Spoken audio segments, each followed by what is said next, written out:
ആർക്കിമീഡീസിന്റെ കഥകൾ ധാരാളമുണ്ട്. കപ്പിയും കയറും ഉപയോഗിച്ച് ശത്രു രാജ്യത്തിന്റെ കപ്പലുകൾ വലിച്ചു പൊക്കിയ ശേഷം താഴേക്കിട്ടു തകർത്ത കഥ. ലോഹക്കണ്ണാടികൾ കൊണ്ട് റോമൻ കപ്പലുകൾ കത്തിച്ചു കളഞ്ഞ കഥ. അതൊക്കെ അദ്ദേഹം പദ്ധതി തയ്യാറാക്കി നടപ്പിലാക്കിയ സൂത്രപ്പണികളായിരുന്നു. പക്ഷേ ഈ ആർക്കിമീഡീസ് ഒട്ടും പ്രതീക്ഷിക്കാതെ സംഭവിച്ച ഒരു കണ്ടുപിടുത്ത കഥയാണ് ഏറ്റവും രസകരം. സൈറക്യൂസിലെ രാജാവ് ഹെറോൺ ഒരിക്കൽ ഒരു സ്വർണ്ണക്കിരീടം പണിയിച്ചു.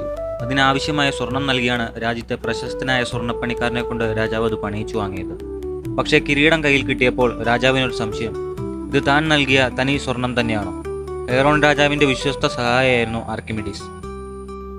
രാജാവ് ആർക്കിമിഡീസിനെ വരുത്തി തന്റെ സംശയം അറിയിച്ചു. കിരീടം ഉരുക്കാതെയോ പൊട്ടിക്കാതെയോ കണ്ടുപിടിക്കാൻ കഴിയുമെങ്കിൽ മതി. രാജാവ് അതും കൂടി ആർക്കിമിഡീസിനോട് പറഞ്ഞു.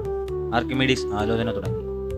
ഉണ്ണുമ്പോഴും ഉറങ്ങുമ്പോഴും രാവും പകലും ആർക്കിമിഡീസിന് ഈ ഒരൊറ്റ ചിന്ത മാത്രം: കിരീടത്തിൽ മായമുണ്ടോ എന്ന് എങ്ങനെ കണ്ടുപിടിക്കും, അതും കിരീടത്തിന് ഒരു പോറൽ പോലും സംഭവിക്കാതെ. ദിവസങ്ങൾ കഴിഞ്ഞിട്ടും അതിനൊരു വഴിയും അദ്ദേഹത്തിന്റെ ചിന്തയിൽ തെളിഞ്ഞില്ല.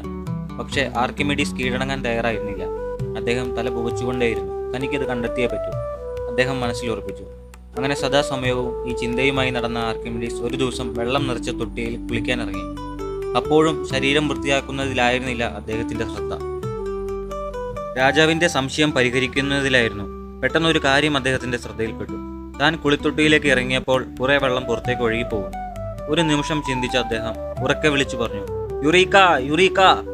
അത് കഴിഞ്ഞ് കുളിത്തൊട്ടിയിൽ നിന്ന് ചാടി എഴുന്നേറ്റ് നേരെ കൊട്ടാരത്തിലേക്ക് ഒറ്റയോട്ടം.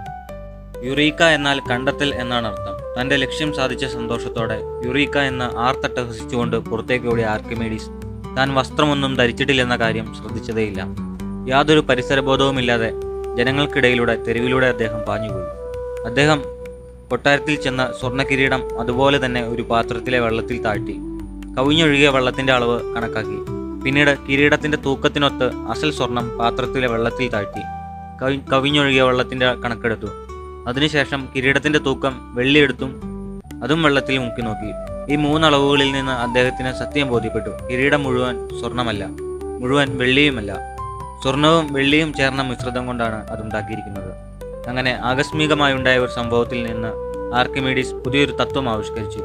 ആപേക്ഷിക സാന്ദ്രത എന്ന ഭൗതിക ശാസ്ത്ര നിയമമായിരുന്നു അത്. ആർക്കിമീഡീസ് പ്രിൻസിപ്പിൾ എന്ന് പിന്നീട് അത് അറിയപ്പെട്ടു. ശാസ്ത്രത്തിന്റെ വളർച്ചയ്ക്ക് ഈ കണ്ടുപിടുത്തം ഏറെ പ്രയോജനകരമായി. ഫാക്ട് സ്റ്റോറീസിന്റെ കൂട്ടുകാരെ, നിങ്ങളുടെ ലൈക്കും ഷെയറും കമൻറ്റും സബ്സ്ക്രൈബും എത്രത്തോളം വലുതാണെന്ന് നിങ്ങൾക്കറിയാമല്ലോ. എന്നാൽ മടിക്കാതെ അത് ചെയ്താട്ടെ.